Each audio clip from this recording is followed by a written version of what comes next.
Hello everyone, Alicia here from Stretch It app, and on today's episode for Stretch It Fundamentals, we cover downward facing dog, a position you might have encountered, you might have even practiced, and we go over the challenges several people encounter when training downward facing dog because it is a fantastic stretch as it targets several muscle groups at once. When in downward facing dog, hands are down, hips are high, heels are low. You're targeting your shoulders, a little chest, your hip flexion, hamstrings, glutes, and calves. But if one or several of those muscle groups are tight, then it can feel restricted. So we go over the modifications you can use in practicing downward facing dog, especially the hip tilt. If you have a hard time mobilizing your pelvis while in that position, we'll go over ways where you can better find an ideal position for your hips to better target the hamstrings, as many people sometimes have a hard time stretching their hamstrings in downward facing dog is because of their inability to properly tilt their pelvis high enough. So we'll go over a wider leg position. We'll play with bending the knees, one and the other. If you have tight shoulders, we'll also play with modifications while in downward facing dog where it can feel less intense. And perhaps with these adjustments, you'll be able to feel a lot better in this position, not as restricted.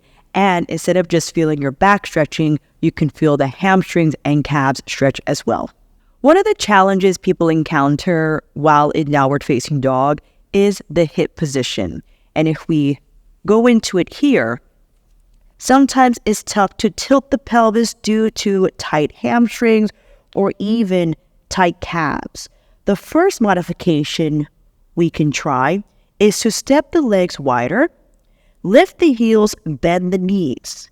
From there, see if you can tilt your pelvis up and then tilt it under and move from the anterior tilted position to the posterior just to feel the difference between the two. And if you like, you can even press one heel down and then the other. If you need to come down and give your wrist a rest, you could circle the wrist one way and then the other.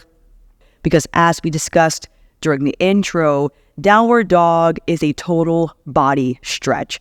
It's targeting your wrists, your shoulders, your hamstrings, I would even argue glutes and calves. When all those muscle groups are involved and one is tighter than the other, you can feel somewhat restricted, right? So I would recommend that you perhaps practice downward dog a few times and with the modification I just presented. If we come back in again and we want fingers spread wide, palms flat, tuck the toes, step the legs wide, bend the knees, keep the heels high, and do your tilts again.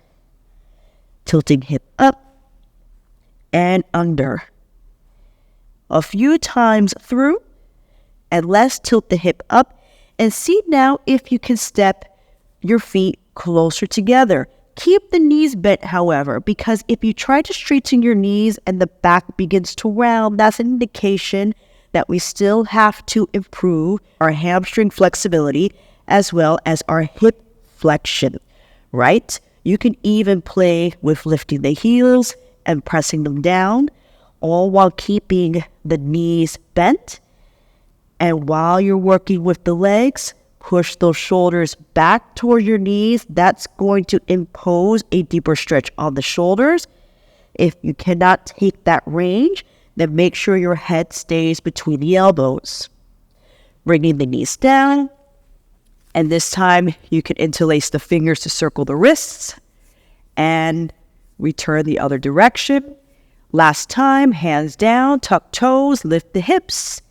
And perhaps you start with the legs a little closer together. It's perhaps feeling a little looser now. You begin with your tilts again.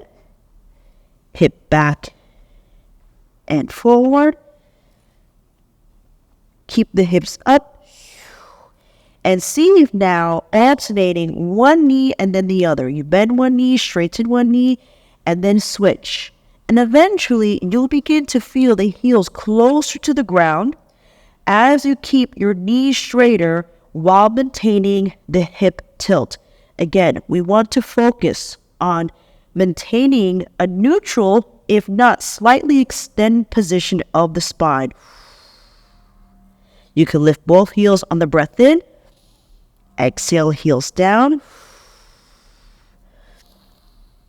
A few more times through, anywhere from 3 to 5 repetitions. Keeping the heels down. Bring knees lower and return to sit.